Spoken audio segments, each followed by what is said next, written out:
Oke, in 5, 4, 3, 2.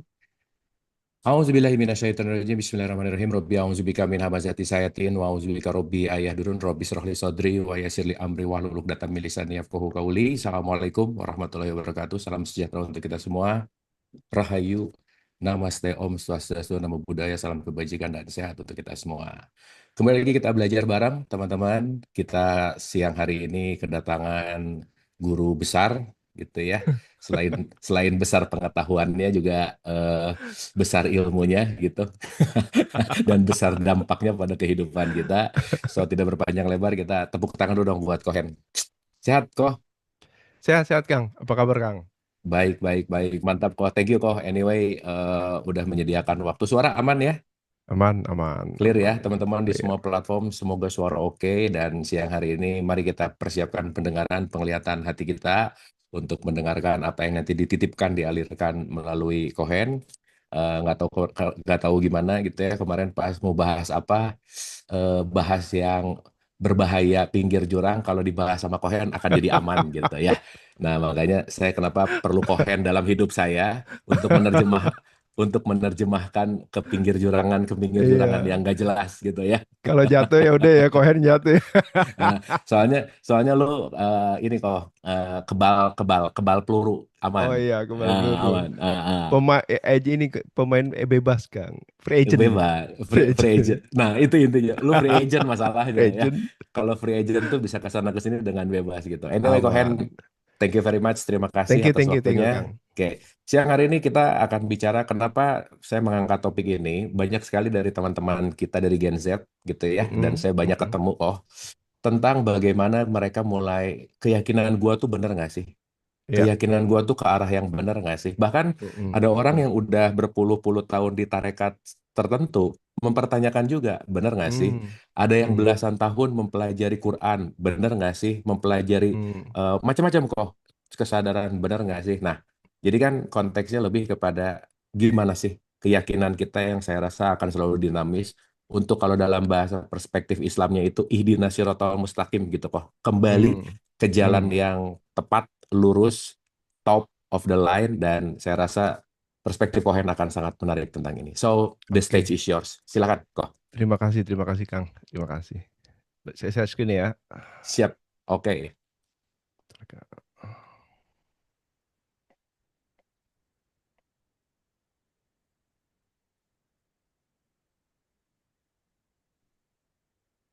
Udah Kang? Sip, aman. Oke, berarti ini saya off dulu videonya. Oke, thank you Kang Abu. Terima Thank kasih you. sekali lagi Hafara juga sudah mengundang untuk kesekian kalinya. Hmm, memang waktu itu kan Kang Abu nanya ya, kira-kira mau bahas apa ya? Nah, saya bilang ya terserah lah gitu. Nanti dari Kang Abu ada masukan biar nanti disiapkan materinya gitu. Nah, Mantap. kebetulan yang diajak tuh yang mau dibahas adalah meragukan keyakinan ya, tapi saya nggak bahas terlalu dalam dulu ya karena Oh, jangan kok. Jangan ya dalam-dalam dulu. Kita tipis-tipis dulu ya. tipis-tipis dulu ya. Yang penting Eh, ada pembukaan, ada mukadimahnya itu. Kalau konteks meragukan keyakinan tuh dari perspektif Cohen tuh seperti apa gitu. Ya, jadi yes. dimulai aja Kang ya. Nice kok. Gas, gas. Oke, sip. Mantap. Eh, Selamat siang semuanya. Terima kasih. eh Sekali lagi disclaimer, ini adalah perspektif dari pengalaman saya pribadi ya, dari seorang perjalanan spiritual yang tanda kutip tuh sekarang lagi fokus ke mengenai kecerdasan emosional. Nah, itu sih berkaitan ya dengan yang Kang Abu sampaikan ya, yang tanyakan gitu ya. Kenapa ya? Apakah saya sudah on the right track gitu ya? Nah, itu akan kembali lagi ke kecerdasan emosional sebenarnya. Ya. Hmm. Bagaimana Hmm. kecerdasan emosional itu tuh akan menjadi anchor atau jangkar dalam hal intelektual, kecerdasan intelektualnya dan juga kecerdasan spiritualnya. Karena harusnya tuh ada benang merah antara spiritual dan juga dengan yang namanya itu tuh, let's say kita bicara secara ilmiah maupun sains gitu. Nah, kecerdasan emosional akan menjadi jangkar di situ, ya. Hmm. Yang Hmm. dimana dia bisa memberi satu batasan dari fungsi dari pikiran sendiri dan juga memberikan ruang bagi akal sendiri gitu Kang, dari ranah spiritual gitu. Nah, Oke. kali ini saya mau bahas mengenai meragukan keyakinan. Nah, pembukaannya adalah soal asal muasal keyakinan nih. Nah, saya coba mengambil dari perspektif ilmu filsafat gitu ya. Asal mula keyakinan tuh dipertanyakan berdasarkan dari mana kebenaran atau pengetahuan itu berasal. Nah, Hmm. sumber asal mula keyakinan tuh ada beberapa nih kalau dari kacamata filsafat. Dari empiris yaitu keyakinan berasal dari pengalaman indrawito, ya. Manusia lahir seperti kertas kosong jadinya tuh, ya, sehingga dia kertas kosong itu akan terisi dengan yang namanya panca indera. Apa Hmm. yang bisa disentuh, apa yang dilihat, apa yang dirasa, apa yang tanda kutip itu bisa dialami dengan lewat panca indera. Kedua adalah rasionalis. Keyakinan ini tuh bersumber dari akal budi, logika, dan juga pemikiran rasional. Ya. Jadi once dianggap tidak rasional bagi dia, ya, dia tidak akan menggunakan itu sebagai keyakinan. Gitu. Hmm. Nah, di sini juga akan terkotak-kotak sebenarnya ya, karena nanti pada saat kita bawa masuk ke ranah yang namanya itu spiritual tuh, sebenarnya kita itu tidak ada batas antara apa namanya diri yang fisik maupun yang non fisik. Kedua-duanya itu sebenarnya adalah kedua-duanya sebenarnya bagi tanda kacamata spiritual itu nyata tuh. Baik pengalaman zohir maupun pengalaman goibnya gitu. Nah, masalahnya adalah apakah level kesadaran dan juga pemahaman mengenai dirinya sendiri itu sudah mencakupi gitu ya. Bisa mengakomodir dan juga bisa mencapai satu titik soal menyadari kalau saya ini hidup di dua alam gitu. Hmm. Nah, berikutnya adalah intuitif atau mistik. Keyakinan muncul dari firasat, wahyu, atau pengalaman spiritual yang melampaui logika logis. Nah, ini kan ranah-ranah goibnya nih sebenarnya nih, ya. Jadi ini juga sebenarnya kalau dilihat secara holistik, secara utuh, itu tuh tidak ada keterpisahan, ya. Dan pengalaman-pengalaman yang tanda kutip itu beyond logic, ya, itu sebenarnya ada makna di balik itu. Contoh. Di saat teman-teman scrolling TikTok ngelihat orang sedang berbagi misalnya, sedekah gitu ya. Hmm. Kita tuh Ada bisa resonate gitu terharu. ya. Ada Iya, resonate resonate, gitu ya. betul Kang. Itu kenapa saya terharu, kenapa saya terpercik ya istilahnya kalau saya pakai katanya ya. Kenapa saya terpercik gitu ya. Saya nggak kenal yang ngasih, nggak kenal yang dikasih. Tapi saya melihat itu Hmm. Kang. Wah, itu ada sebuah pengalaman batin yang nyata sebenarnya. Tetapi tidak bisa dilogikakan. Makanya melampaui logika logis. Nah, ini juga ini juga salah satu tahapan-tahapan keyakinan yang menurut saya nih teman-teman perlu elaborasi lebih dalam lagi ya, lebih gali lagi, lebih bongkar lagi. Karena seiring bertumbuhnya kesadaran, beriring bertumbuhnya yang namanya itu pengenalan atas diri atau tanda kutip aku yang sejati itu. Sebenarnya sebenarnya si akunya sendiri aja sudah ada sebelum let's say fisik atau kohen ini, identitas kohen ini ada gitu loh. Nah, Hmm. ini kan teman-teman perlu gali lebih dalam nih, menjadikan sebuah perspektif kesadaran yang melampaui fisik dan juga logik. Gitu. Nah, yang terakhir itu adalah keyakinan yang sumbernya itu berasal dari figur otoritas. Keyakinan yang diterima Hmm. begitu saja dari pihak yang dianggap berkuasa atau ahli. Entah itu tokoh agama, orang tua, ilmuwan, bahkan figur-figur yang berada di posisi-posisi puncak di pemerintahan maupun Hmm. di perusahaan gitu, di tempat bekerja. Jadi ada dari kacamata filsafat tuh ada beberapa tuh. Ada beberapa sumber asal mula keyakinan. Nah, keyakinan bermula dari kebutuhan otak untuk mencari pola. Ini yang disebut sebagai psikologi. Diproses melalui pengalaman dan akal. Nah, ini dari kacamata filsafat serta dibentuk dan diperkuat oleh interaksi dengan lingkungan masyarakat. Ini yang disebut sebagai sosiologi. Nah, kita udah tahu Hmm. ya asal muasal keyakinan itu sendiri. Nah, Sebagian besar keyakinan kita itu terbentuk dari lingkungan, keluarga, dan budaya sejak kecil, bukan hasil pilihan sadar kita sendiri, Kang. Oke. Ya, jadi dengan mulai mempertanyakan kembali hal-hal yang selama ini kita terima begitu saja, ya, itu itu merupakan sebuah bentuk keberanian untuk menguji kebenaran. Karena kita nih terbentuk tuh dari sebuah lingkungan yang tanda kutip itu tuh yang dimana di situ sudah ada hierarki, ada Hmm. figur otoritas, ada aturan-aturan sosial, aturan-aturan di rumah misalnya, ada aturan Sistemnya udah jadi gitu lah ya sudah kira-kira Kang, ya. Oke. betul. Dan kita hanya mendownload itu dan kita diarahkan untuk mengikuti itu, Hmm. gitu, untuk mengikuti itu. Nah makanya tuh eh apa namanya tuh kebanyakan dari kita tuh ya hidup itu kadang-kadang bukan berdasarkan pilihan keyakinan kita sendiri, tetapi hidup itu adalah dibuat dari oleh kesepakatan-kesepakatan yang sudah disetujui sebelum ada kita gitu kan. Sebelum kita masuk ke sana. Hmm. Nah, Kita masuk kepada kesepakatan yang udah jadi, yang bahkan kita nggak punya kesempatan untuk menolak, jadi otomatis auto join. Awalnya gitu kali betul. ya. Betul dan tidak ada Oke. pilihan di situ kan. Hmm. Ya, ingat ya kata kuncinya itu tidak ada pilihan di awal. Nah, Hmm. makanya kenapa kita tuh perlu pengetahuan, perlu yang namanya belajar, Kang. Perlu yang namanya itu introspeksi, muhasabah diri, refleksi. Bahkan salah satunya meragukan keyakinan kita sendiri nih, yang tanda kutip yang sebenarnya adalah pilihan dari figur otoritas. Ya. Hmm. Nah, kenapa? Karena dengan pengetahuan, ya kita akan memperluas perspektif dan kita akan menemukan pilihan-pilihan baru, gitu kan.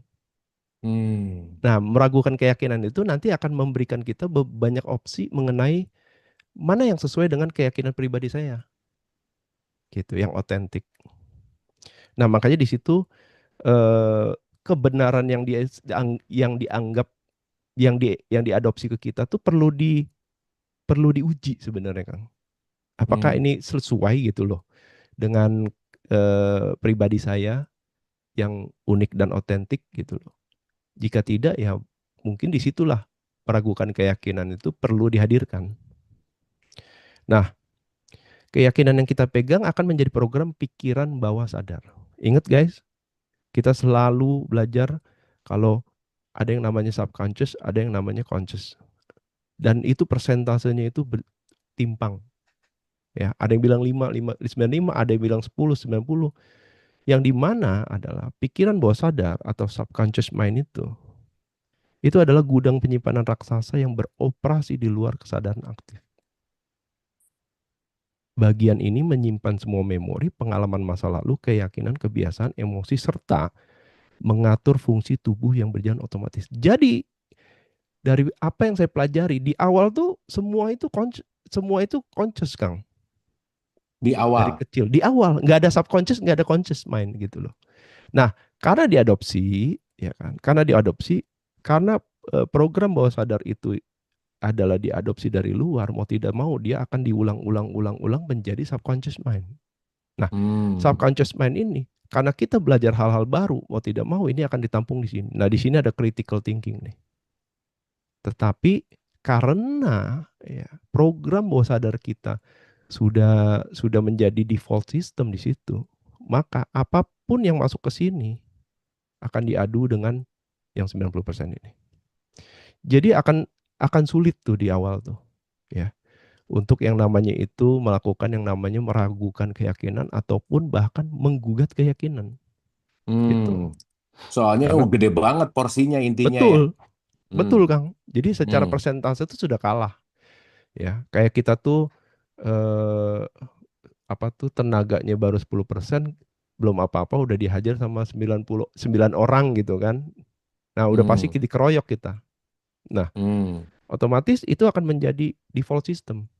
Hmm. Tergantung, nah tergantung apa yang di apa yang di apa namanya tuh di-download atau diberikan oleh figur otoritas. Nah, Hmm. ini nanti akan berujung ke trauma antar generasi bisa terjadi ataupun juga ke ranah ke sebuah peradaban yang berbeda nih, Kang. Hmm. Tergantung figur Tapi, tapi otoritasnya nih. tapi senangnya main keroyokan sih ya, Iya, bener nggak? tentunya main keroyokan, emang kan. Yang penting cari aman ya, ikut populis pokoknya ya. Nah, Hmm. makanya di situ tuh kita perlu untuk melakukan refleksi gitu ya. Nah, refleksi-refleksi itu tuh akan membuat kita tuh melihat dari sudut pandang yang berbeda.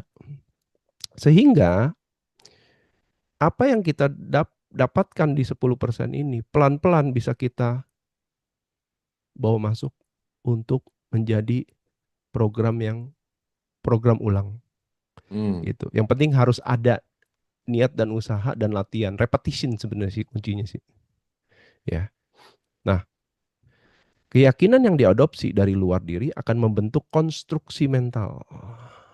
Jadi Hmm. sebenarnya tuh bagi jiwa jiwa kita sendiri, sebenarnya tuh tantangan pertama jiwa tuh adalah pikirannya sendiri, Kang.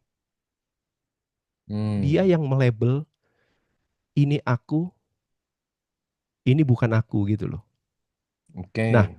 pada saat dia lahir dia menjadi seorang bayi, dia melihat tangan. Oh, ini aku, ini tanganku, ya kan? Terus udah itu juga, oh, ini ini rumahku, ini ibuku, ini ayahku, Hmm. ya. Nah, di situ tuh makanya tuh akan terjadi yang namanya itu sebuah konstruksi mental yang tanda kutip itu apa namanya tuh eh, membuat dia lupa terhadap dirinya sendiri yang sejati itu. Ya. Nah, Oke. konstruksi mental adalah proses aktif pikiran dalam membangun pemahaman, membentuk kerangka berpikir, serta menyusun konsep atau realitas. Hmm. Ya. Ini mencakup pembentukan pola pikir, pengolahan informasi, dan pengembangan struktur kognitif. Ini yang disebut sebagai matriks atau maya. Oke. Dikit kok, Oke. bentar. Kan kalau dalam perspektif teologis itu ruh ditiupkan, jasad Mm-mm. disiapkan gitu ya. Mm-mm. Ruh ditiupkan, Mm-mm. jasad disiapkan. Nah, pertanyaannya yang bikin jiwa tuh terbentuk dari apa sih kalau dikaitkan sama ini kok? Jiwa itu sebenarnya energi yang tanda kutip tidak ada bedanya, Kang. Bahan utamanya adalah dari percikannya. Oke. Contoh, Hmm. planet, Mm-mm. ya kan, bulan, bintang. Itu Hmm. semua kan itu semua kan bahan utamanya adalah dari percikan dia. Oke. Oke, tetapi dia sudah membentuk menjadi sebuah energi, ya kan? Yang di mana di dalam yang di mana esensi dari energi itu sendiri asal muasal asal muasalnya ya dari dia gitu. Hmm. Hmm. Sedangkan kalau dari sudut pandang saya ruh itu kan langsung ditiupkan tuh, Oke. dititipkan untuk menemani energi-energi yang sudah mewujud gitu loh, Kang. Hmm. Kan Karena logikanya gini kok, dikit ya belok eh, ya, eh, nanti pasti didalemin. Logikanya kalau kita adalah sama-sama percikan, kok bisa berbeda kualitas jiwanya gitu? Kan berarti kan ada yang membentuk jiwa untuk berbeda dari sejati gitu. Nah, transisinya tuh kalau boleh agak sedikit menjadi matriks tuh gimana gitu? nah, makanya di situ tuh kalau dari bentar ya dari mana ya? Bentar, bentar, bentar, bentar. Asal muasal aku. Bentar ya. Kananana. Set banyak banget nih Iya kelihatannya. banyak, banyak banget ini mabok saya. Materinya banyak banget. Bentar, bentar. Nah, Kita jadi sambil, sebenarnya sambil kalau belok dari belok sambil belok kanan kiri nggak apa-apa ya kok ya? nggak apa-apa Biar seru santai ya. ya. Oke Oke, oke. asal muasal aku. Oh, mesti dari sini nih. Mm, mm, mm.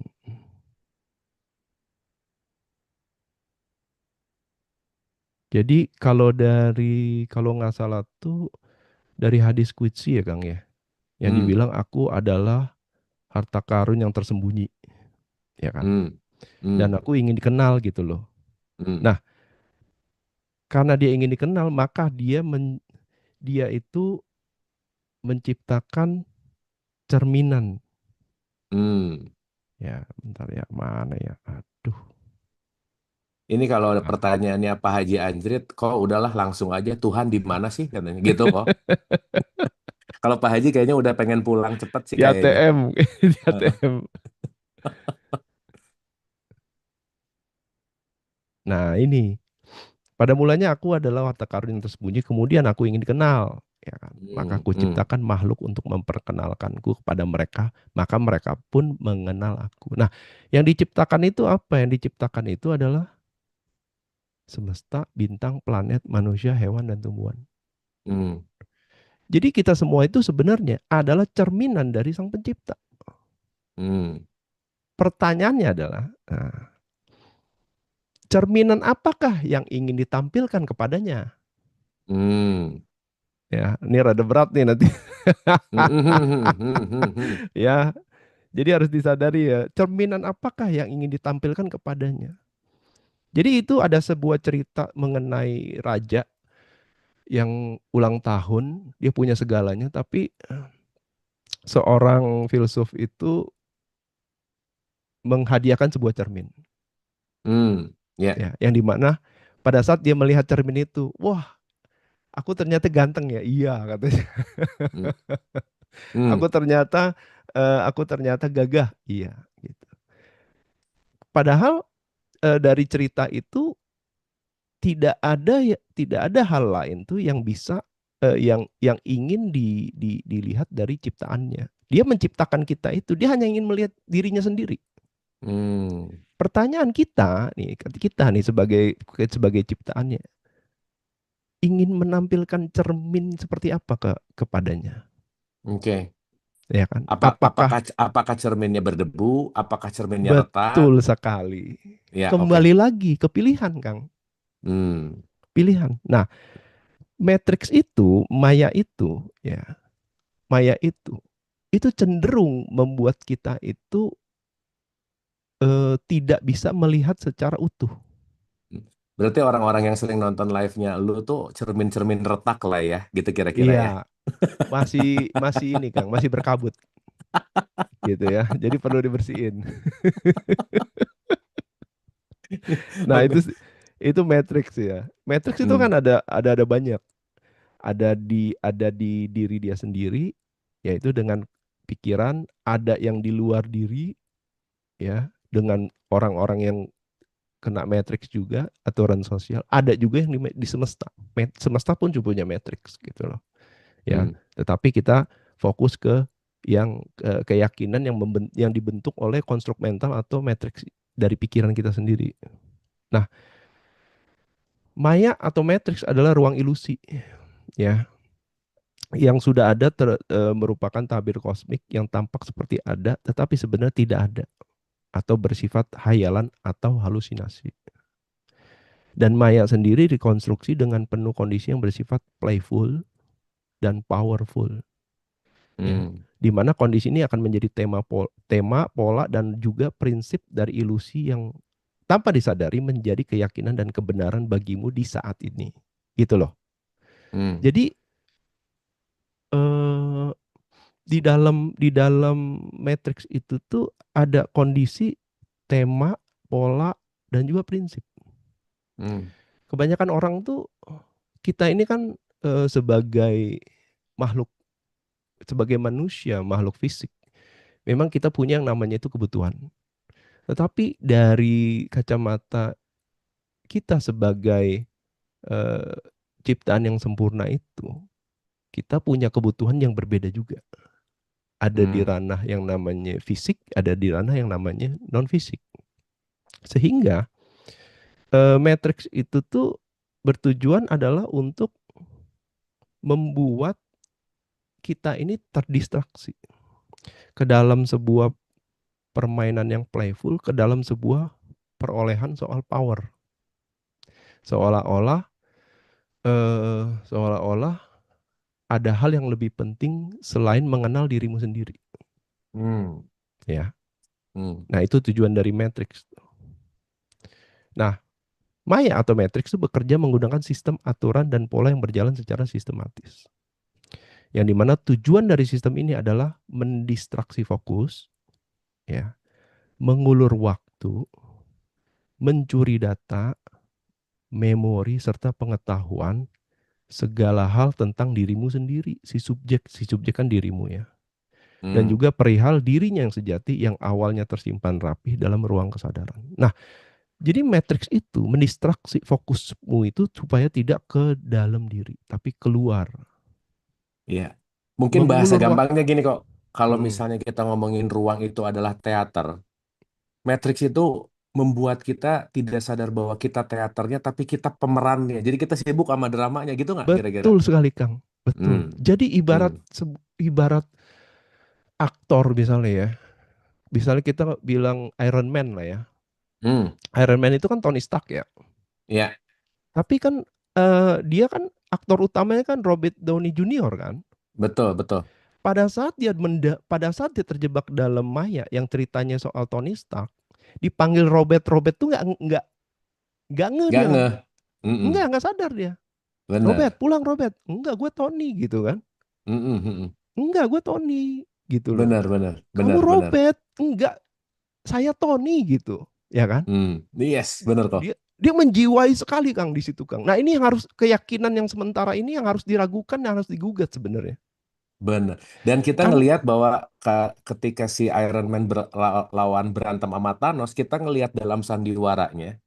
Padahal saat mereka berhenti berperan, di belakang ngopi bareng, ngudut bareng, bener nggak? betul, Nah, betul kita Kang. ketipu di situ gitu. Kita ketipu dengan yang namanya maya itu Kang. That's it. Yes. Dan kita terjebak gitu loh. Hmm. Terjebak hanyut dalam sebuah panggung sandiwara. Hmm. Yang dimana sebenarnya adalah ya, yang dimana sebenarnya adalah itu hanya sebuah sajian aja Kang. Hmm. Yang hanya perlu dinikmatin, diamatin, lalu kita tangkep esensinya. Hmm. Setelah panggung itu selesai, kau dia harus balik jadi Robert, Hmm. ya kan? Bukan balik-balik pulang ke rumah, saya tahu nih gitu. Nah ini kan yang lupa ya kan? Karena apa? Karena Tony nggak punya rumah di situ. Hmm. Yang punya rumah si Robert, jalan pulang itu yang tahu si Robert, bukan si Tony. Hmm. Hmm. Hmm. Ya. Hmm. Nah, Hmm. tapi semua soal Robert itu ada di ruang kesadaran itu, Kang. Nggak pernah hilang dia, Hmm. nggak pernah hilang. Ya, mau dia berapa kali berubah berganti peran pun, ya dia tetap Robert yang tanda kutip itu tetap meneruskan sebuah perjalanan menuju pulang. Dan Nah, setiap siapapun bisa berperan jadi Iron Man selain si Robert, bener nggak? betul, betul Kang. Oke, Siapapun bisa gitu loh. betul. Berarti Ya, Iron Man itu adalah fungsional yang siapapun bisa jadi dia gitu, bukan sosoknya gitu, bener nggak? bukan I see. esensinya tuh di situ. Nah, Oke, oke. terus selain mendistraksi fokus, yang dilakukan adalah mengulur waktu. Kenapa? Karena pada saat dia menjadi Tony, ya, Tony menggunakan raga si Robert, oke, menggunakan raga si Robert untuk menghayati peran Tony. Tony Sampai mati dia lupa menggunakan. tuh, Kang. Oke, oke. Sampai mati dia lupa. Ini saya Nice, Robert nice. atau Tony nih, gitu loh. Tujuan Matrix tuh cuma itu. Mengulur Hmm. waktu di mana ragamu itu punya expired Hmm. date yang di mana biasanya di ujung baru sadar dia, aduh telat nih. Ternyata Hmm. saya Robert, saya harus pulang ke rumah, nggak bisa pulang saya. Hmm. Ya, terus mencuri data, mencuri memori, pengetahuan. Ini soal data Hmm. siapa? Data memori siapa nih? Robert Hmm. yang bikin dia lupa soal siapa aku. Ayo. Berat ini siang-siang udah berat ini. Eh, ini pembukaannya udah ngegas banget sih. Udah gas. Dan ya, kontrol dan itu semua untuk kontrol. Menggunakan apa? Nah, menggunakan budaya shame, guilt, and fear. Hmm.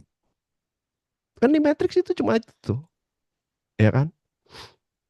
Kita dibikin takut, kita dibikin merasa bersalah, kita dibikin gak enakan, kita dibikin people pleaser, kita dibikin yang namanya malu, hanya untuk bisa dikontrol oleh Matrix itu sendiri.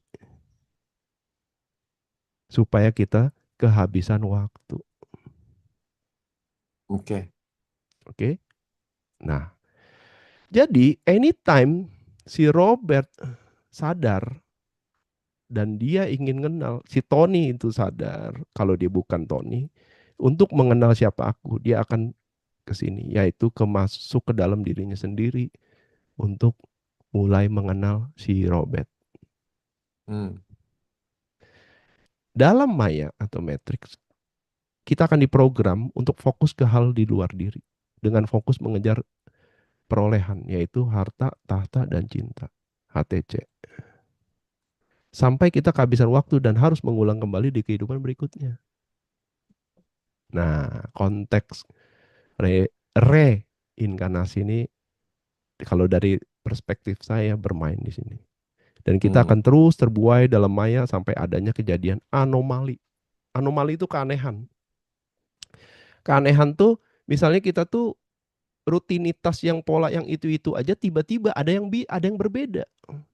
Hmm. Nah, yang Sampai sampai breaking breaking habits gitu ya, yang betul, biasanya gitu sekarang enggak gitu ya. betul. Jadi breaking Oke, the oke. pattern dulu baru breaking the habits, Kang.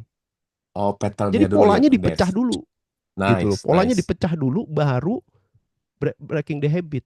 Pecah habitnya gitu. Nah, anomali ini sebenarnya yang menarik adalah anomali ini adalah sebuah sinyal ya yang dari sumber ya dari sumber kita sendiri, Kang. Hmm. Kita kan balik lagi ya, Kang ya. Kalau dari yang tadi tuh yang Quitsi itu kan ya. Jadi Tuhan itu menciptakan alam semesta, Hmm. planet dan bintang, Hmm. kita dan hewan dan tumbuhan. Artinya apa? Nggak ada keterpisahan di situ, Kang. Hmm. Jadi konteks mengenai semesta kecil dan semesta besar itu sebenarnya ya saling terkoneksi. Hmm. Nah, makanya anomali ini dihadirkan sebagai petunjuk. Hmm. Ingat, bangun, bangun. Kamu lagi tidur dalam Matrix. Kamu lagi tidur jadi Tony. Kamu tuh Hmm. Robert gitu loh. Bangun, Hmm. ya kan? Begitu dia bangun, dia melihat keanehan, ditunjukkan lewat namanya keanehan-keanehan. Nah, keanehan atau anomali itulah yang dikenal dengan momentum spiritual awakening. Baru awakening. Cepat atau lambat kita akan mengalami anomali-anomali ini karena secara kodrat kita harus kembali menjadi Robert nih atau menjadi Hmm. sejatinya kita. Kok, Sesuai kok bentar, sorry kok, ini ya. menarik sih. Gimana kita bisa menemukan anomali itu untuk kita menyadari bahwa something changing gitu, dan itu waktunya untuk jatuh tempo awakening. Gimana kok? Jadi observer, Kang. I see. Jadi pengamat, pengamat atas diri dan pengamat atas yang di luar diri, Hmm. ya. Jadi tugas pertama adalah mengamati memang. Diam mengamati, lalu kita baru menyadari, baru mengkoreksi. Hmm. Karena kalau nggak ada koreksi, nah berkoreksi itu breaking the pattern kan, sama breaking the habit kan. Hmm. Tapi kalau kita nggak mulai dari mengamati diri kita sendiri, mengamati realita kita sendiri, Hmm. kita akan lepas tuh momentum itu. Makanya di sini tulis sebagai momentum. Hmm. Momentum itu bisa lepas. Dan kita balik lagi ke default system yang itu program bawah sadar ya, program pikiran bawah sadar yang tanda kutip bukan punya kita. Hmm. Karena subconscious itu nggak bisa kosong program, Kang. Harus ada. Harus ada either Oh. diganti programnya atau ya pakai yang lama gitu loh, Hmm. gitu loh. Nah, makanya kan masalahnya adalah program-program itu tidak membuat kita menjadi Hmm. fitrahnya kita, ya. Yaitu ciptaan Tuhan yang sempurna, berdaulat atas pilihan sendiri dan mampu memproyeksikan cerminannya di muka bumi ini. Nah, balik lagi menjadi cermin yang mencerminkan mencerminkan penciptanya gitu, pencipta si cermin ini. Berarti ini tuh kejadian yang nggak akan pernah selesai sih ya kok ya. Sampai dia beneran bangun, sadar, menjadi anomali. Ya istilahnya dia akan terus jadi Tony aja terus gitu sebelum Betul, bangun-bangun. Bener nggak? betul. Padahal Kang, padahal dalam beberapa literatur agama tuh, contoh kayak di agama Buddha dan di agama Hindu, sebelum dia masuk ke sebelum dia lahir menjadi manusia, udah diingetin, kamu inget ya siapa kamu? Hmm, Kamu inget ya siapa kamu gitu loh. hmm, Sebelum dia lahir. Nah, pada saat dia lahir itu dia lupa hmm, karena mental construct, pikiran hmm. hadir, ego mulai nih lahir. Nah, Oke. pada saat itu, ya, dia lupa mengenai di siapa dia. Nah, yang Hmm, menarik dari semua kitab suci itu, Kang, bahkan di agama Islam itu, setiap ayat itu sebenarnya mengingatkan siapa kamu. hmm. Kok lu tahu Kamu sih kok? eh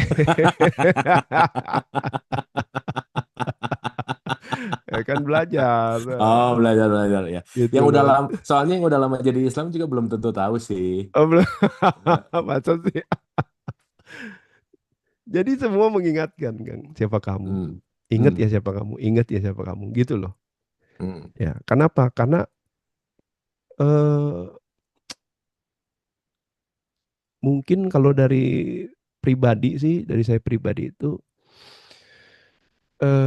ada maksud dan tujuan tertentu. Ya, hmm, kenapa kita harus kembali menjadi dulu, gitu. Ya minimal tuh ya di yang ini kan memproyeksikan cerminannya di muka bumi ini, gitu. Nah, di awal pasti resistensi akan muncul. Resistensi akan muncul di awal-awal dengan mempertanyakan kembali niat dan tujuan kita, ya, dia itu meragukan keyakinan yang sudah menjadi program. Namun ini hmm, adalah praktek yang bagus untuk bisa mengamati. Nah, kembali lagi mulai mengamati. Apa yang sebenarnya terjadi baik di ranah batin maupun di ranah fisik. Dengan mempertanyakan apa yang kita yakini itu adalah sebuah ancaman atau justru bentuk pengenalan diri nih. Nah, resistensi itu harus dipertanyakan. Apakah ini ancaman ke saya atau ini adalah sebuah bentuk pengenalan diri? hmm, Pertanyaan utamanya adalah siapa di dalam dirimu yang melakukan resistensi-resistensi dan merasa terancam itu. hmm, Nah, dari pengamatan itu artinya kan berjarak nih Kang, dari kita yang mengamati dengan yang diamati gitu loh. hmm. Ya. Artinya ada Oke. separation di sini Kang. Ada jarak. Jadi dengan mengamati pikiran aja kita udah bisa keluar tuh dari cengkraman si pikiran itu. Berarti si pikiran tuh Tony Stark yang hadir ulang-ulang terus ya. Bener, Tony Stark. Pikiran lagi. Betul. Dan tahu nggak Kang? Ya, yang paling zolim ke kita tuh pikiran kita sendiri, yang meragukan kita, yang ngebully kita, yang gaslighting kita, yang bilang lu mah nggak ada nggak, lu mah siapa gitu loh, lu nggak mungkin Hmm, bisa gitu. Pikiran kita hmm, sendiri, hmm. bukan orang lain yang paling kita benci di dunia ini kan, pikiran Tapi kita kok, sendiri. tapi satu kok ya, kita ngomong paradoksnya. Berarti kalau dalam bahasa Quran tuh ada kata-kata gini, hadza batilan. Gak ada yang sia-sia. Berarti di satu sisi bisa menzolimi, tapi sebenarnya fungsi pikiran utama tuh dalam untuk pengenalan tuh buat apa sih? Nah, makanya di situ. Nah, makanya di situ kan harus disadari kalau jiwa itu, bentar ya, bentar, bentar, bentar. Kalau jiwa di dalam jiwa itu melekat yang namanya pikiran, emosi dan juga nafsu serta perasaan itu gitu. Oke. Ya. Nah, pertanyaannya adalah apakah jiwa punya kendali gitu loh. Hmm, Punya kendali atas alat-alat itu. Kalau enggak yang terjadi adalah ya kayak seperti pisau bermata dua, Kang. betul. Ya. Dia Hmm, bisa untuk bikin kita makan, bisa untuk bikin kita itu tanda kutip terluka hmm, gitu loh. hmm, Kenapa? Karena kita nggak ngerti bagaimana cara pakai pisau itu yang benar. hmm. Ya, nangkap ya Kang ya. Mantap, mantap kok. Nah harusnya makanya gini Kang, ini gambarku neng di tuh. Aduh, bentar Kang ya. Nah ini. Soalnya juga kan kita juga nggak boleh nyalah-nyalahin pikiran, kalau nggak ada pikiran Memang juga betul gimana Kang, gitu kan. betul, betul. Hmm, Karena hmm, pikiran itu running by program kan. hmm, Selama kita nggak perintah dia, Kang, ditodong dia, Kang. Saya harus gerak gitu loh. Saya harus harus hmm, aktif. Nah, hmm, jadi jiwa itu kan melekat nih di sini nih, hmm, ya. Sebelum dia bisa menjadi pengendali atas ini, dia belum di posisi jiwa tenang atau mutmainah. hmm, Selama belum ya jadi pengendali atas alat-alat ini ya.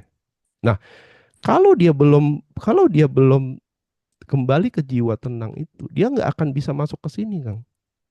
Karena ada oke, batas suci nih di sini nih. Untuk oke, masuk ke ranah spirit tuh ada batas suci. oke. Dan spirit manggil dia pun gak bakal kedengeran. Sibuk soalnya lagi sibuk. Dikerjain, dibully, Oh, I see. dibully, Kang. Jadi dia nggak tenang. Bukan si spirit itu nggak manggil, manggil. Pada saat dia berhenti pun dia akan kedengeran gitu. Wah, jiwa-jiwa yang tenang gitu. Kan udah dipanggil sebenarnya Hmm, gitu. Makanya karena dia sibuk, dia panggilan itu kan bukan melalui yang namanya suara hati atau intuisi atau suara kalbu ya, tetapi menggunakan yang namanya bahasa peristiwa hmm. yang disebut sebagai anomali. Berarti anomali itu ya emang sesuatu yang kalau didalemin tuh seru. Kan gini kok, anomali itu bisa datang karena penderitaan, bener nggak? Betul, Padahal penderitaan itu adalah pemanggilan anomali untuk kita melepaskan Tony Stark sebenarnya, bener nggak? betul sekali, Kang. Jadi anomali itu bentuk komunikasi, petunjuk yang memberikan sinyal kamu tuh lagi salah jalur gitu loh. Hmm, Gitu loh. Lagi salah hmm, jalur. Karena oke, karena checkpoint pertama adalah jiwa tenang dulu oke, gitu loh. Karena dia kan nggak bisa oke. masuk sini menggunakan emosi, pikiran dan nafsu keinginan, nggak bisa dibawa masuk, Kang. Kayak Hmm, kayak konteksnya sholat di wudhu itu kan, untuk masuk khusyuk itu kan nggak bisa bawa ini semua. Makanya konteks bener. wudhu di situ. Lepasin dulu semuanya. Lepasin dulu, betul. Apa Lepasin yang lu dulu. dengar, yang lu lihat, lu Bener. pikirin, omongan, semua bebas gitu ya. Lepas dulu, bersihin dulu, baru dia Hmm, masuk gitu. Nah, sehingga pertanyaan mengenai siapa sih yang merasa terancam? Ternyata yang merasa terancam adalah pikiran dan ego kita yang selama ini ya ingin jadi penguasa atas jiwa hmm, kita, gitu loh. hmm, Ya. hmm, Nah, ini udah mulai bagian pada saat dia mengamatinya hadir, udah mulai nih anomalinya di follow up, mengamati, dia mulai menyadari loh, ternyata selama ini saya berpura-pura jadi Tony gitu loh. hmm, Tony itu bukan aku gitu loh. Tony adalah hmm, konstruk dari pikiran dan dari pikiran dan ego saya sendiri, dari hmm, matrix itu. Nah, barulah dia mulai deh masuk ke bagian proses dalam pencarian kebenaran. Mulai dari keraguan, bingung, disorientasi, konflik batin, pikiran dan hati. Terus fase pencarian. Nah, fase pencarian tuh orang-orang yang masuk ke Zoom ini misalnya, itu kan proses pencarian tuh, membaca, Ah, yang Mas diskusi, Gozom ini tuh riset. bucin kok, yang Oh iya, jelas kok. Udah kerum gitu bucin, ya. jomblo gitu. Itu Ya aja. fase pencarian sebenarnya, pencarian Oh, validasi. pencarian. Benar, benar, benar. Benar, benar, benar. Validasi kalau saya kan nggak salah ya, suami saya yang salah kan gitu. Benar, benar, benar, benar. Benar, benar, benar, benar. Nah, Nah, kayak gitu tuh rada jauh-jauh ke sadar sih sebenarnya ya. iya nggak apa-apa lah, minimal kan minimal tetap jadi Tony gitu kan. Tapi jadi Tony yang merasa benar gitu loh kan. Benar, benar, benar. Nah, berikut tuh fase analisis tuh. Ya, di situ ada Hmm, pemrosesan logika, mensusun kebenaran. Nah, di sini nih proses di mana tuh eh, masuk ke dalam diri itu dimulai, menggugat hmm, keyakinan tuh dimulai, ya. Terus mengkoreksi dan juga memilih sebuah keyakinan yang tanda kutip itu yang sesuai dengan kenyamanan hati itu dimulai, gitu loh, ya. Yang dimana ujungnya adalah memilih berdasarkan keyakinan dia sendiri, keyakinan hmm, pribadi dia sendiri, yaitu si Robert, gitu. Nah, berikutnya adalah fase pencerahan nih, menemukan kebenaran, kedamaian dan integritasi soal visi dan misi. Nah, ini Ini udah proses kembali menjadi. Sampai kapan bisa menjadi itu tergantung dari yang namanya itu istiqomahnya, Kang. Hmm, Karena di setiap layer itu ada lagi gitu. hmm, Selalu benar. ada pilihan gitu loh. Ya, yang bisa membuat kita itu terjebak lagi gitu. Makanya di satu ketenangan akan terdapat kegelisahan baru untuk menumbuhkan dan diulang-ulang. Nggak ada kan yang 100% Nggak ada, tenang. Nggak nggak mungkin ada, nggak kan? ada, nggak ada. Yes, Karena yes. dia harus bisa menemukan yang namanya itu titik netral antara zohir dan batin, kan. Hmm, Dia harus bikin satu, dia harus menemukan satu zona zona netralnya itu loh, ya, hmm, zero pointnya itu loh. Nah itu butuh latihan tuh. Jadi pada saat dia ketarik, ya, dia punya satu mekanisme eling, oke, balik lagi, inget, balik oke, lagi. Nah, oke. yang terakhir adalah perjalanan spiritual pun baru bisa akan dimulai itu, ya. Hmm, Dari mulai meragukan dari mulai mengamati anomali, meragukan keyakinan, proses pencarian sampai ke titik perjalanan spiritual pun akan bisa dimulai. Hanya dengan terus mempertanyakan, meragukan, dan juga menggugat keyakinan-keyakinan yang selama ini ternyata adalah bagian dari program maya atau metrik yang masih menjadi default system di bawah sadar sampai saatnya kita melakukan proses pengenalan diri menuju kembali menjadi diri kita yang sejati. hmm, Jadi dia mulai fokus ke mengenal si Robert kembali hmm. dan melepas identitas soal si Tony itu, gitu. Gitu, Kang. Oke. Tadi dulu kok, jangan dulu ditutup kok. Yang halaman terakhir kok. Bentar, bentar. Iya, iya, iya, iya, iya. Bentar. Mau nanya gini. Secara Cohen sebagai pejalan ya, Heeh. saat Cohen tahu bahwa ini pikiran yang harus aku pilih atau enggak, gimana cara memfilternya dan gimana cara latihannya supaya tetap eling tadi gitu kok.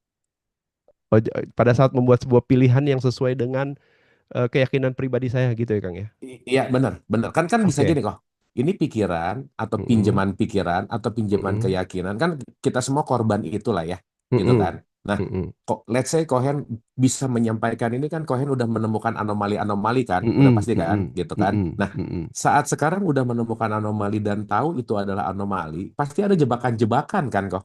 Betul. Nah, gimana caranya supaya nggak terjebak lagi gitu maksudnya? Nah, supaya tidak terjebak lagi adalah di mana saya tuh harus memetik sebuah makna, Kang, dari pelajaran atau pengalaman yang sudah dialami itu. Karena kalau Oke. saya nggak bisa memetik makna, ya, artinya pengalaman yang dihadirkan itu, ya, itu perlu diulang. Nah, Hmm. terus bagaimana pada saat saya sudah memetik makna dan hadir ya sebuah pemaknaan ulang itu sudah hadir, ya, maka yang menjadi variabel untuk membuat sebuah pilihan adalah soal kenyamanan hati, Kang. Hmm. Paling gampang itu gitu loh, Hmm. ya. Terus kalau orang, terus gimana caranya kok? Ya belajar ngobrol dengan dirimu sendiri. Hmm. Kayak apa kok? Oh gampang. Kamu tiap hari melakukan itu kok. Contoh, bisa nggak Kang? Saya paksa Kang Abu makan sesuatu yang Kang Abu nggak suka. Nggak bisa. Lu Nggak nyuruh bisa. makan makan gua nasi nggak akan gua makan kok. Betul. Nah, pertanyaannya adalah sebelum Kang Abu membuat sebuah pilihan, pasti nanya hari ini siang ini gue mau makan apa ya? Ada jawaban Oke. nggak? Pasti Hmm. ada. Hmm. Cuman konteksnya itu kita harus perdalam nih. Jangan nanya soal makanan sekarang gitu loh. Artinya kan interaksi dialognya tuh udah ada Kang sebenarnya Kang. I see, I see, I Udah ada dan see. itu pokoknya kalau hari ini saya nanya ke dalam, Kohen nih siang kita makan apa nih? Enaknya makan steak nih misalnya gitu ya. Ya Mm-mm. kan? Saya dipaksa makan yang lain dibayarin pun tetap aja belum belum belum terpenuhi. Nanti malam bisa cari steak lagi, Kang. Iya, iya, iya, iya. Iya, Gitu iya, loh. iya, iya. Jadi dialog itu ke dalam diri itu sering dilakukan tapi tidak disadari. Kenapa? Karena konteksnya hanya untuk hal-hal yang tanda kutip itu tidak menuju ke pengenalan diri. Hmm. Hmm. Kenyamanan hati itu salah satu salah satu variabel yang dimana kita itu bisa, walaupun pilihan yang kita ambil itu, kita bisa melihat itu sebagai sebuah pembelajaran, Kang. Hmm. Gitu loh. Bukan Hmm. sebagai sebuah ketidaktahuan atau keterpaksaan saya harus ngikutin kebanyakan orang gitu loh. I see. Itu I otentiknya see. hadir di situ tuh. Nah, itu butuh dilatih memang. Hmm. Butuh dilatih. Hmm. Nah, pada saat kita bisa melatih itu, maka kecerdasan emosional perlahan demi perlahan tuh akan bertumbuh dia. Hmm. Ya, dia akan bertumbuh. Dia tidak lagi terpengaruh oleh eh, apa yang namanya tuh mayoritas, ya kan? Dia Hmm. tidak lagi terpengaruh dengan yang namanya figur otoritas, tapi dia juga mulai untuk bisa menjadi figur otoritas atas dirinya sendiri, Wah, keren kok. Itu keren tuh. Oke kok. gitu. Ya. Oke. Jadi semua esensinya adalah kamu mau menjadi figur otoritas yang membawa dirimu itu menampilkan cermin apa kepadanya gitu, Kang. Gua ngerti sekarang maksudnya itu sekarang. Ngerti kok. Oke kok. Gitu Oke loh. banget. Nah, oke. Nah, Kenapa? nah, Karena, ah, Kang, karena gini. Nih pakai satu gambar ya. ya oke. Sebentar nih. Ini penting soalnya. Contoh, dia sudah jadi robot. Hmm. Dia punya koneksi dong, bener nggak? Yes. Karena sejati dengan sejati. Oke. Ini Tony masih belum nih, masih tanda tanya nih Tony nih, bener Ntar nggak? kok, ntar kok udah Robert jadi Tony Stark pakai kemasan Iron Man lagi. Buset Iya nggak lo? itu dia, makin nggak Mampus jelas nggak lo? itu, makin Makin nggak nggak jelas. jelas. Iya, iya. Ini Tony, ini Robert, Robert sudah punya koneksi, Tony belum punya koneksi. Oke? Hmm. Nah, Hmm. jadi ini kan hablum minallah nih Kang. Hmm. Ini kan hablum minanas nih. Hmm. Pada saat dia sudah terkoneksi dan dia mencerminkan sifat-sifatnya dia, si Tony akan melihat cerminan itu. Nah, Hmm. pada saat dia melihat cerminan itu tuh akan memantul membawa ke sini. Hmm. Contoh, Hmm. contoh Robert bantuin dia sebagai bentuk yang namanya itu kebajikan, welas asih. Oke, Hmm. Hmm. Hmm. bersyukur nggak? Hmm. Bersyukur. Hmm. Disadari atau tidak disadari oleh Tony, pada saat dia mengucap syukur, arahnya itu bukan ke si Robert, Kang, tapi ke sini, Kang. Mantul langsung ke atas ya, Ke ke sumber ya. atas. Sumber karena apa? Cuma dia tuh yang selama ini maha pemberi dan maha, maha pengasih gitu loh. Oke, oke. Walaupun di cerminnya dari Robert. Hmm. Nah, sekarang Robert mau jadi cermin yang mana? Oke, oke, oke. Dia berantem sama Kapten Amerika masalahnya kok. Itu. Kenapa mereka berantem sama Kapten Amerika? Karena mereka ngelihat dua filter yang berbeda, lupa bahwa isinya adalah sumber yang sama gitu. Betul sekali. Makanya di Oh, situ, makanya disitulah unik dan otentik itu. Di oke, oke, luar tetapi pada esensi sama, secara hakikat sama kan, oke, oke, gitu. oke. Nah, Oke? kok ini kok Ya. ada yang menarik lagi kok. Sekarang ya, entah kenapa makin sering banget dengar gini. Kang, kenapa ya aku menjalankan ritual tuh kayak hambar gitu kok. Mm, Kayak nggak ada rasanya. Kayak udah semakin ya gitu aja deh. Kayak nggak mm-mm. ada connection. Udah malas ke rumah ibadah. Lebih seneng lebih senang menyendiri gitu. Kayaknya ada satu deh. Di satu sisi dia ngerasa sangat berdosa, di satu sisi itu adalah anomali yang jangan-jangan memanggil dia untuk melepaskan dari subconscious mind gitu kok. Betul, Ya paham betul. ya maksud gue ya. Paham, paham, paham. Nah, itu kan dahsyat banget kok. Dalam Betul, artian, dalam artian, dalam artian tuh eh, gimana ya? Dia ngerasa dosa padahal dia lagi menemukan anomali gitu. betul. Kayak gini, Makanya, gimana lu mm-mm, bisa ngejelasin ini dengan bahasa lu gitu kok maksudnya kok? mm-mm. Jadi makanya kenapa ya Kang di tasawuf itu ada tingkatan-tingkatan mengenai jiwa dan nafs itu kan ya Kang ya. Nah, Iya. Jiwa tenang itu, Kang, jiwa yang tenang itu artinya dia tidak lagi terbelenggu, tidak lagi terbelenggu oleh yang namanya kuasa pikiran, emosi dan juga nafsu keinginan.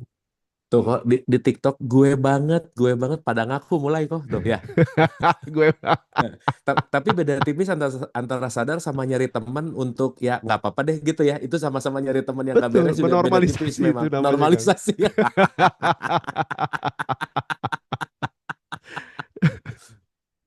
Nah, jadi anomali itu harus diproses dari kacamata jiwa yang sudah tenang, Kang. Hmm, hmm, Kalau jiwanya nggak tenang, nggak bisa. Kenapa? Karena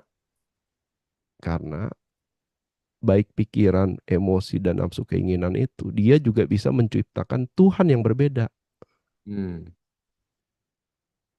Yaitu Tuhan yang diciptakan, bukan Tuhan yang menciptakan, Robert. hmm. Tapi Tuhan yang diciptakan oleh Tony. Hmm, hmm, hmm, hmm, hmm, hmm, hmm. Ya, ya, ya, Beda dong, ya, gitu, ya. Hmm, ya hmm, kan? hmm, hmm, hmm, Nah, hmm, makanya di situ tuh seperti ada yang namanya itu lost connection sebenarnya, hmm, ya lost connection. Nah, hmm, kenapa? Kenapa? Karena ego dan pikiran dia tidak mau connect, Kang. hmm. Dia maunya disconnect terus. Pengennya misah terus gitu ya. Betul, Pengennya itu kan dalam bahasa Arab itu keterpisahan dan menjauh namanya setan kok. betul sekali, Hmm, betul. hmm, Dan setannya di mana? Ya ngaca aja sono. hmm. Setannya lagi nonton TikTok sih kok. Tapi bagi jiwa, dia tidak pernah terputus. Eh, Pertanyaannya adalah, kesadaranmu masih di sini, dikuasai ini, atau kesadaranmu sudah berjarak dengan ego dan pikiran, yaitu jiwa hmm, tenang. hmm, Nah, nanti kalau di sini, Kang, ini jadi kewajiban tuh, ritual tuh. hmm, Pokoknya kamu harus nanti daripada kamu masuk surga, neraka nanti gini gini gini gini. hmm.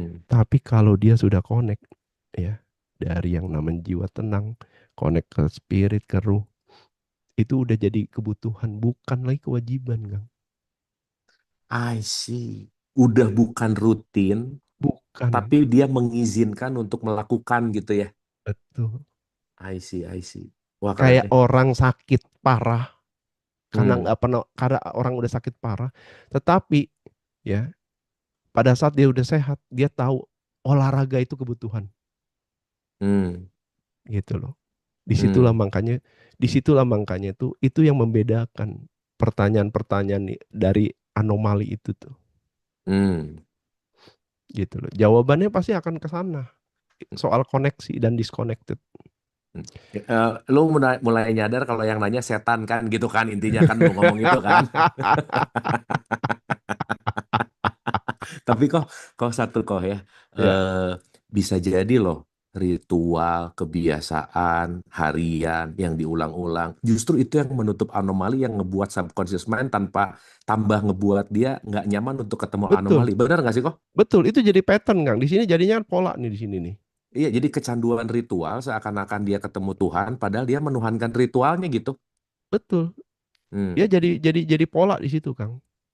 Ya. hmm, Yang di mana itu pola itu dihadirkan, ya, dengan tema, oh enggak, yang benar begini, gitu loh, ya kan? hmm, Dengan pola, ya kan, habit, dan juga prinsip dari ilusi.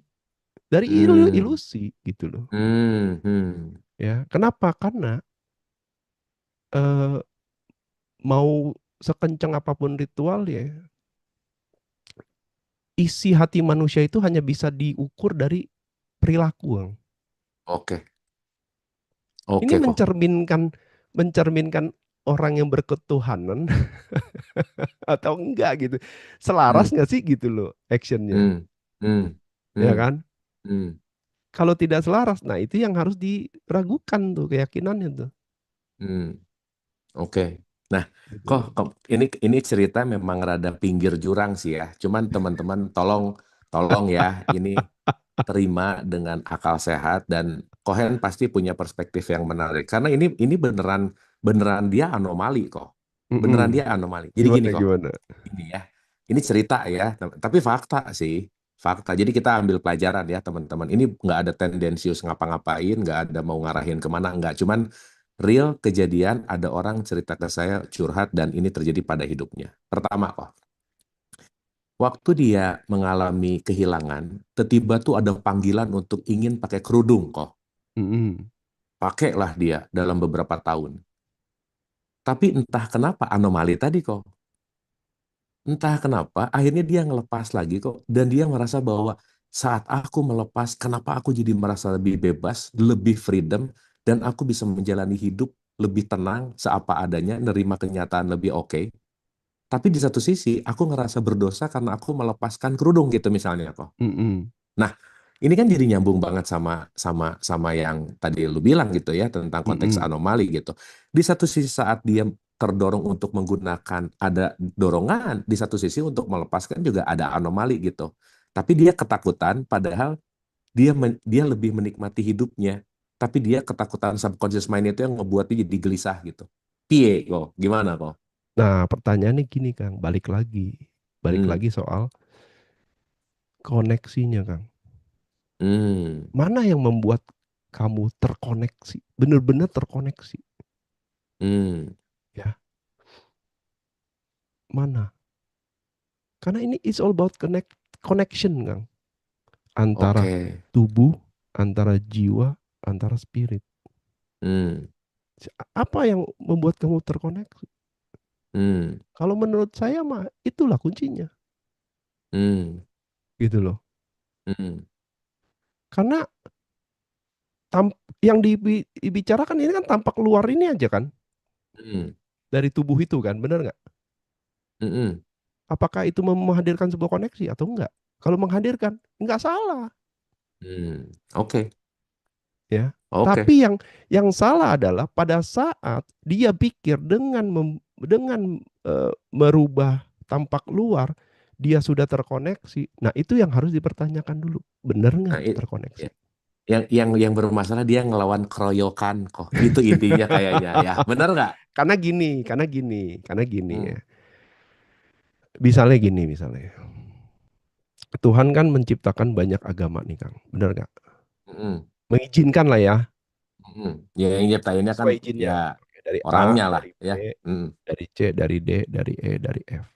Hmm. Kalau salah satu mengklaim saya lah yang paling benar, pertanyaannya di sini reasoningnya adalah apa, Kang? Cinta Hmm. atau takut Hmm. sampai harus melakukan yang namanya ter, keterbalikan dari cinta, gitu loh, Kang. Iya, iya, Paham iya. nggak? Iya, iya. Paham, paham, paham, paham. Ya. Hmm. Nah, ini kan anomali sebenarnya. Betul, betul. Anomali Hmm. karena mau apapun agamanya, konteksnya adalah dari dia untuk dia, Hmm. ya kan? Betul, betul. Dan dia itu, ya, dia itu harusnya representatif dari cinta. Hmm. Semua agama, kenapa semua agama itu mengajarkan kebaikan? Kenapa? Karena dari kebaikan itulah kita bisa mengalami yang namanya cinta. Orang yang Hmm. menerima kebaikan juga bisa mengalami yang namanya cinta. Di situ kita akan saling terkoneksi tuh, ya. Hmm. Akan Hmm. saling terkoneksi oleh yang namanya cinta. Hmm. Tapi kok yang terjadi, anak baru yang baru jadi Tony Stark nyalah-nyalahin si Robert lagi. Ya, sotoy banget Nah, gitu ya. ya itulah, itu kan itu sistem ya kan, Heeh, Matrix itu heeh. sendiri gitu kan. Iya, benar-benar kok. Ya, yang Hmm. dimana tujuannya adalah power kan. Tadi kan di sini kan playful and power dia. Oke, Tuh, sifatnya tuh di dalamnya adalah power. oke. Saya harus lebih tinggi dari kamu, harus lebih punya power daripada kamu. Hmm. Ya, itu sifat sifat dari dalam Maya tuh ada sifat itu. Hmm. Gitu, Kang. Oke, mantap kok. Ini perlu banyak kunyahan-kunyahan kok. Tapi serius kok. Bagus gitu ya. Kohen siang hari ini mengajak kita untuk jalan-jalan ke ranah spiritual, ngajak jalan-jalan ke filsafat, ngajak jalan-jalan ke emosi, psikologi, ngajak jalan-jalan ke kesadaran. Artinya kan saat kita lagi diajak jalan-jalan itu kan harapannya satu. Hmm, Setiap perjalanan menuju kepada apa yang Cohen ajak, kita menemukan anomali atau enggak kan itu kan? Kok sebenarnya kan betul, betul, ujungnya kan? Nah, betul, Kang. artinya kalau habis selesai acara ini nggak ada anomali, ya dari tadi kalian bobo dong. Bener nggak intinya ya? Justru, justru kehadiran materi dan kehadiran saya itu adalah bentuk anomali loh, Kang. Bagi Hmm. sebagian loh. Oh ya jelas lah. Gimana nggak anomali? Model-model gini ada di pengajian ya. Anomali lah. Eh, Pengajian gitu, hmm. gitu, Kang. Oke, oke kok. Anyway, Cohen ada jam 3 ada acara, jadi setuju nggak teman-teman? Kita perlu perpanjang omongan tentang ini gitu. Kok kita kan ini kan opening Ya, banget ya. Maksudnya kita belum betul. masuk ke benturan. Nanti mungkin gini. Ini kan meragukan keyakinan. Nah, next Mm-mm. berikutnya judulnya adalah benturan keyakinan kok. Ya, Benturan itu sudah. keyakinan. Oh ya, pasti dong, pasti. Karena kalau Resistensi itu pasti hadir. kal- kalau nggak ada benturan nggak tumbuh kan, poinnya kan. Enggak. Oke, Karena dia perlu mengamati tuh oke, benturan-benturan itu tuh secara nyata, baik di hmm, ranah zohir maupun di ranah batin ya. oke. Wah, itu konflik abadi itu, Kang. Abadi, abadi, Abadi gitu abadi. loh. Dan kalau itu Ini kita nggak sebenarnya hmm, nyambungnya sama yang kemarin tuh menggugat keyakinan. iya benar. Dan saya tuh belajar menggugat keyakinan dari siapa, Kang? Hmm, Dari seorang pangeran yang punya segalanya, tapi ditinggalin, Kang, untuk menjadi Buddha.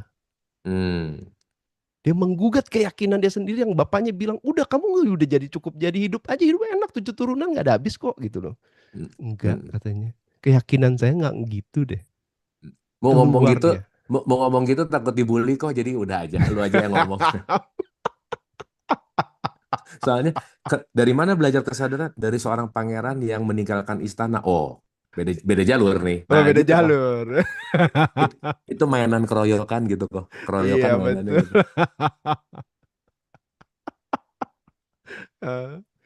Oke Oke, kok, Kang. thank you kok. Thank you, Kang. Seperti biasa sedikit kok Hmm, teman-teman sekali kita tepuk tangan buat Kohen. Terima kasih ya kok. Terima kasih banget dan Terima kasih sama-sama. banyak banget apa namanya banyak banget insight. Dan seperti biasa kok di setiap pertemuan perlu ada alignment yang disebut dengan final statement. So Kohen, final statement dalam meragukan keyakinan. Silakan. Oke, terima kasih, Kang. Mudah-mudahan teman-teman dapat sesuatu ya dari apa yang disampaikan ya. Jadi berkaca dari pengalaman saya, mungkin final statement yang bisa saya sampaikan adalah saya tuh bisa di titik ini justru karena saya meragukan, menggugat keyakinan saya sendiri. Oh keren. Ya, jadi mungkin teman-teman tidak berusaha menjadi seperti orang lain, tetapi ya menjadi versi yang lebih baik lagi dengan meragukan dan keyakinan yang sementara dianggap sebagai kebenaran absolut Hmm, ya. hmm. Karena kebenaran sejati itu adanya cuma ada di dalam diri kan. Di luar diri cuma petunjuk. Dan petunjuk di luar diri cuma satu esensinya. Suruh masuk ke dalam diri. Gitu kan. Oke, thank you kok. Terima Terima kasih. kasih. Kita tepuk tangan dulu buat Kohen. Thank you kok. Terima kasih Kang. Dapat pembelajaran dari other side, dapat pembelajaran yang mungkin bukan yang subconscious mind. Hmm. Cohen datang ke kehidupan kita mungkin sebagai anomali dari perspektif yang berbeda, keyakinan yang berbeda, tradisi yang berbeda. Tapi saat kita melihat ini sebagai anomali dan saat kita mulai menikmati dan menerima perbedaan, mungkin disitulah jalan pencerahan akan terjadi. Terima kasih, sampai ketemu di keyakinan-keyakinan berikutnya bersama Cohen. Sekali lagi tepuk Terima tangan. kasih. Thank Terima you, kasih Kang Koh. Abu, teman-teman. Thank Thank you you. Kang Abu. Terima kasih.